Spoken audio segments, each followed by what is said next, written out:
आप जानते हो कि इंसान के शरीर के अंदर बहुत सी जैविक घड़ियां होती है जो उसके लिए रोजाना ही 24 घंटे काम करती रहती है और उसको बताती रहती है कि कब उसको सोना चाहिए और कब खाना चाहिए और कब दूसरे डेली रूटीन के काम करने चाहिए, जो कि बिना रुके चलती ही जाती है। और अगर इस साइकिल को पूरे 24 घंटे के हिसाब से देखा जाए तो यह पूरा साइकिल सर्केडियन रिदम कहलाता है, जिसके अकॉर्डिंग ही हमारी बॉडी, माइंड और बिहेवियर आदि पूरी तरह से प्रभावित होते हैं। जिसको अगर एक आइडियल रूप में देखा जाए तो जो आज के टाइम की रिसर्च बताती है वह भी लगभग वैसी ही बातें बताती है जो आज से हजारों साल पहले के लोग बताते आए हैं कि आपको रात को जल्दी सो जाना चाहिए और जल्दी सुबह उठ जाना चाहिए और आपको तभी फूड आदि खाना चाहिए जब आपको भूख लगी हो, जिससे कि आप पूरी तरह से स्वस्थ रह सके और आपकी बॉडी माइंड पूरी तरह से सही से काम कर सके, क्योंकि ऐसा करने से आपकी ये सारी जैविक घड़ियां प्रकृति के साथ तालमेल बिठाकर काम करती रहती है। लेकिन अगर बात सिर्फ इतनी सी ही है तो फिर इस सर्केडियन रिदम का क्या यूज है? बस सही टाइम पर सोने, उठने और खाने के लिए इतनी मेहनत की जाए और इसको समझा जाए? जी नहीं, इसका एक और बहुत ज्यादा बेहतर यूज भी किया जा सकता है, जिसके बारे में आज जानेंगे।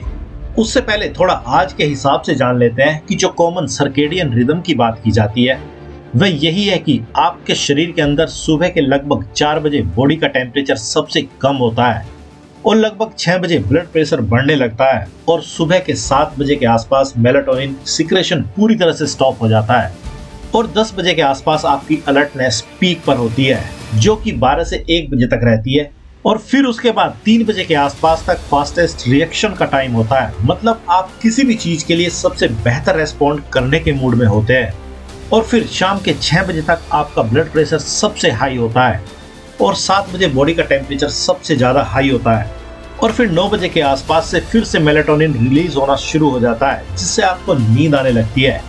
और इस तरह से एक सर्केडियन रिदम पूरा हो जाता है। लेकिन आपको क्या लगता है कि आप इस तरह के आइडियल सर्केडियन रिदम को फॉलो करके वह सब भी अचीव कर सकते हैं जो भी आप कुछ खास अचीव करना चाहते हैं? तो इसका सीधा सा जवाब है नहीं, शायद कभी भी नहीं। क्योंकि आपको जो ये आइडियल सर्केडियन रिदम समझाया जाता है वह या तो छोटे बच्चों पर लागू हो सकता है या बड़े बूढ़े रिटायर्ड लोग इसको फॉलो कर सकते हैं, जिसमें से पूरे चांस है कि बच्चे भी इस आइडियल सर्केडियन रिदम को नहीं फॉलो कर पाएंगे या अपनाएंगे, क्योंकि वे उस टाइम भी सो सकते हैं जब ये ideal circadian rhythm high alertness की बात करता है, मतलब सुबह के 10 बजे। और रही बात सही टाइम पर खाने पीने और सोने की, तो आपको जानकर हैरानी होगी कि बहुत पुराने समय से ही हमारे यहाँ व्रत, उपवास आदि रखने की प्रथा है,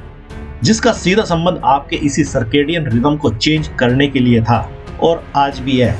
क्योंकि भले ही कोई इंसान किसी भी तरह के लाइफ स्टाइल को क्यों ना जीता हो, अगर वह उसको 40-50 दिन से ज्यादा उसी तरह से जी लेता है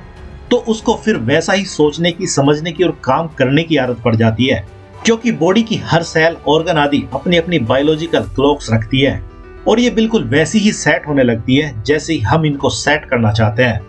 इसलिए अब आपको इस फालतू की बकवास में पड़ने की जरूरत शायद नहीं है कि अगर आप सुबह जल्दी नहीं उठते हैं तो आप बीमार पड़ जाएंगे,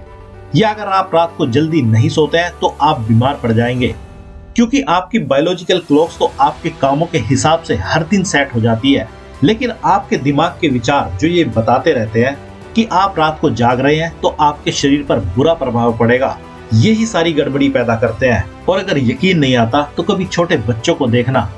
कैसे वे इस सर्केडियन रिदम की धज्जियां उड़ाते हैं, क्योंकि उनको इससे कोई भी फर्क नहीं पड़ता है, क्योंकि जब उनको नींद आती है तो वे सो जाते हैं और जब भूख लगती है तो खा भी लेते हैं। लेकिन अगर वे किसी रात को देर तक जागते रहे तो उस तरह के दिमागी भटकाव और ख्यालों में भी नहीं पड़ते हैं कि कल रात वे देर तक जागे हैं।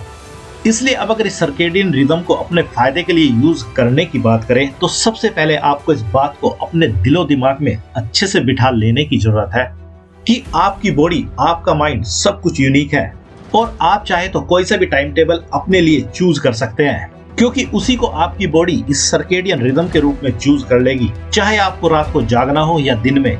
क्योंकि बहुत से लोग रात भर जागते हैं लेकिन फिर भी उनके चेहरे की चमक आपको हैरान कर देगी, और दूसरी तरफ कुछ लोग रात को भी सोते हैं और दिन में भी सोते हैं लेकिन फिर भी परेशान ही दिखते रहते हैं, क्योंकि शायद वे अपनी बॉडी और माइंड की काम करने के बारे में बहुत कुछ डीप तरह से नहीं जानते हैं। इसलिए अब अगर सर्केडियन रिदम की अपने लिए सबसे बेहतर यूज की बात करें तो अगर आपको लगता है कि आपकी लाइफ में सब कुछ सही से चल रहा है तो आपको अपने सर्केडियन रिदम से कोई भी छेड़छाड़ करने की जरूरत नहीं है, क्योंकि जब सब कुछ सही चल रहा होता है तो हमारा माइंड, बॉडी और सोल भी तीनों एक तरह की हार्मनी में ही काम कर रहे होते हैं। लेकिन अगर आपने जाने अनजाने ही कुछ बहुत बड़ा अपने लिए सेट कर लिया है तो फिर आपको उसको अचीव करने के लिए ही सबसे पहले अपने सर्केडियन रिदम को ही बदलना होता है, जिसमें पहले नंबर पर नींद ही आती है। क्योंकि जब यह कहा जाता है कि सपने वो है जो आपको रात को भी सोने ना दे, तो इसका मतलब साफ ही है कि आपको अपने सपने को टाइम पर पूरा करने के लिए अपनी नींद को दांव पर लगाना ही होगा। लेकिन इसका मतलब यह नहीं होता है कि आप सोए ही ना,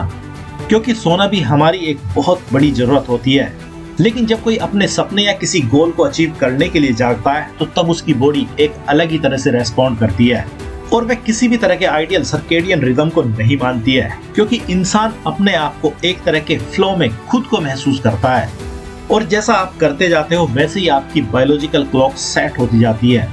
और आपको इससे कोई भी फर्क नहीं पड़ता है, बल्कि आपकी सफलताओं का ग्राफ ही और ज्यादा बढ़ जाता है। इसलिए आज के बाद अगर आपको कभी लगे कि आपको नींद तो नहीं आ रही है लेकिन आप सिर्फ इसलिए सोना चाहते हैं कि रात काफी हो गई है, तो ये चीज यही 3 बातें आपके बारे में बताती है, जिसमें से पहली तो यही है कि या तो आप अपना सेट टारगेट पूरा कर चुके हैं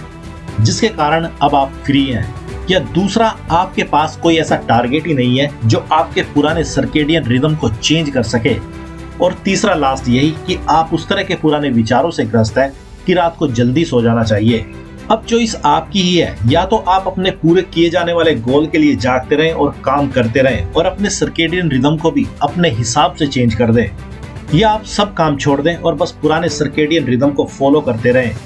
जो कि आपकी लाइफ में शायद ही कोई चेंज लेकर आएगा। क्योंकि अगर एक कीमती सीक्रेट की बात आपसे की जाए तो इस दुनिया में शायद ही कोई ऐसा इंसान होगा जो इस तरह के आइडियल सर्केडियन रिदम को फॉलो करने से कुछ ऐसा अचीव कर पाया हो जिसको पूरी दुनिया मान सके कि हाँ वाकई में कुछ अचीव किया गया है।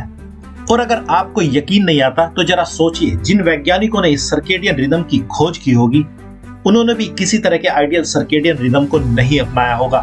क्योंकि अगर वे ऐसा करते तो उनको कैसे पता चलता कि इंसान की बॉडी में सुबह से लेकर देर रात तक क्या होता है। भले ही उन्होंने ये प्रयोग किसी भी तरह के चूहे, बिल्ली, मक्खियों आदि पर किए हो, लेकिन इसको सही से समझने के लिए देर रात तक वे भी जागे ही होंगे। इसलिए आपको बस यहाँ पर एक फर्क को बिल्कुल क्लियरली समझ लेने की जरूरत है। आप चाहे तो अपने सर्केडियन रिदम को अपने प्रोजेक्ट के हिसाब से या अपने गोल के हिसाब से जब चाहे तब बदल सकते हैं, और जब चाहे तब अपने आप को किसी भी तरह के आइडियल सर्केडियन रिदम को फॉलो करा सकते हैं, क्योंकि बिना नींद को दांव पर लगाए कुछ भी बड़ा कर पाना पॉसिबल ही नहीं होता है। इट्स ए ट्रू फैक्ट जो जितना जल्दी समझ जाए उतना ही अच्छा है। और रही बात दूसरे फैक्टर भूख की, तो आपको इसको भी बहुत बार दांव पर लगाना होता है, क्योंकि जैसे ही किसी इंसान को भूख लगती है और अगर वह उस टाइम खाना ना खाए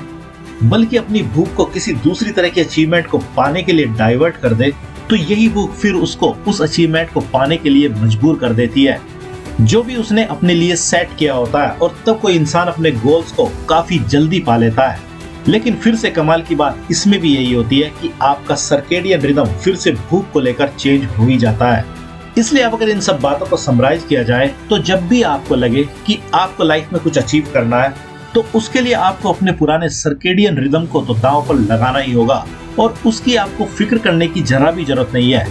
क्योंकि आपकी बॉडी में आपकी सोच के अनुसार चेंज हो ही जाते हैं जो भी आपके लिए जरूरी होते हैं। बस शर्त यही है कि आप अपनी समझ और एक्सपीरियंस का यूज करें और उसके अकॉर्डिंग ही चले, और किसी भी तरह के आइडियल चीजों को बिना सही से अनुभव किए ना माने तो अच्छा है। इवन मेरी बात को भी आपको ऐसे ही मानने की जरूरत नहीं है जब तक यह आपका खुद का एक्सपीरियंस ना बन जाए, और जब आप इसको सही से समझ जाओगे तो तब आप जो भी करेंगे आपको वह खुशी और अच्छी सेहत ही देगा।